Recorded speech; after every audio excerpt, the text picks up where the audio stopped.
Saskaņā ar jaunākajām Latvijas bankas prognozēm tautsaimniecība ir stagnācijā, un arī turpmākā izaugsme nesolās būt strauja. Nākamgad budžetā ir lieli papildu ieguldījumi aizsardzībā, un par to nepieciešamību neviens nešaubās. Taču politiķiem nav plāna, kā pelnīt vairāk, lai varētu samaksāt skolotājiem, mediķiem, iekšlietu darbiniekiem. Ekspertu skatījumā nākamais budžets ir galēji nospriegots, pieaudzis gan deficīts, gan valsts parāds, bet valdība, kas nu jau nostrādājusi 3 mēnešus, nav uzsākusi drosmīgas pārmaiņas, kas var stimulēt attīstību. Tā kā tādas īstas ekonomikas politikas nav, tad visiem būtiskus lēmumus bieži diktē atsevišķu nozaru lobijs.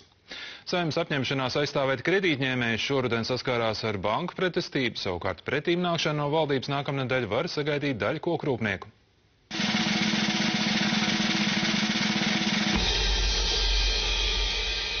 Jaunākās prognozes liecina, ka Latvijas ekonomikai priekšā 2 vājas izaugsmes gadi. Būtu jāpieņem drosmīgi lēmumi, lai ekonomikas temperatūru uzlabotu, taču nākamais ir pārdales un tērēšanas budžets. Šogad ekonomikas apjoms pieauga par knapi saskatāmajiem 0,4%, kas ir 2 reizes mazāk nekā tika prognozēts vēl vasarā. Šī gada inflācijas novērtējums ir 9%.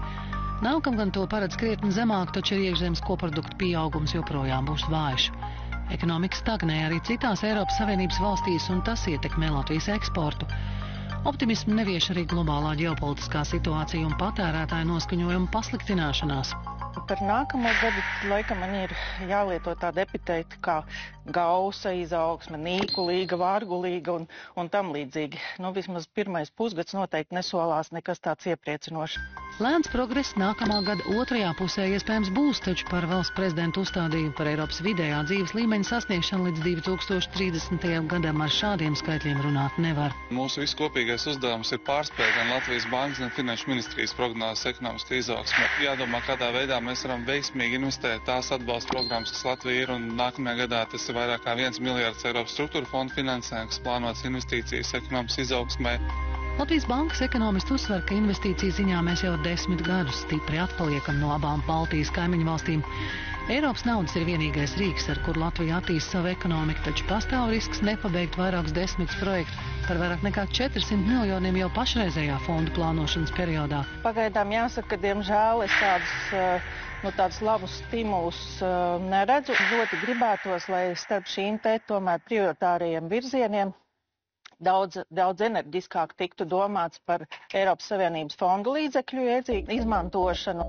Noteikti arī domāt par eksportu, par inovāciju, par ieguldījumiem zinātnē, jo tieši tas investīciju faktiski kanāls ir tas, kas šo te kaut kādu nopietnāku ar izaugsmu nākotnē nodrošināt. Citādi jau helikoptera naudas, protams, nepalīdzēs.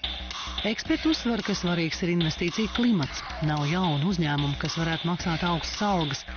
Eriks Ciliņš valdības deklarācijā sola uzlabot ekonomikas konkurētspēju, mazināt birokrātiskos šķēršļus, palielināt nodokļu ieņēmumus, vienkāršot nodokļu nomaksu. Nekas no tā jau šobrīd redzami nav. Visi šie darbi ir uzlikti uz listē, un mēs tos darbus arī vienu pēc otru izcināsim. Algas nodokļos, kuri nozīmīgi, lai izlīdzinātu darba spēka izmaksas ar Igauniju un Lietuvu, izmaiņu nebūs. Pēc finanšu ministra domām, kad ekonomika ir zemākā punktā, nesot pareizi mainīt nodokļus. Arī mazajam biznesam nākamgad uzlabojumi nav gaidāmi.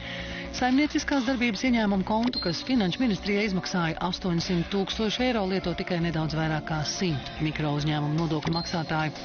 Šo pakalpojumu piedāvā tikai viena banka, pārējām tas nav pievilcīgi. Runājot par ekonomikas attīstību, nevar neņemt vērā arvien pieaugošo ēnu ekonomikas apjomu. Valsts budžets ik gadu zaudē vairāk nekā 2 miljardus eiro. Ēnu ekonomika fantoms, tādu viņi dabūt nevar redzēt, nomērīt. Tas, ko es redzu, valsts ieņēmuma dienests ir būtiski uzlabojis savu darbu ar PVN schēmām. Tur šķiet, ka mēs tādas mega problēmas neredzam. Kaut arī politiķi apgalvo, ka meklē veidus, kā iedzīvotājs mudināt iznākt no pelēkās zonas, ekspertu rekomendācijas ēnu ekonomikas ierobežošanas plānam turpmākajiem 3 gadiem nav tikušas iekļautas.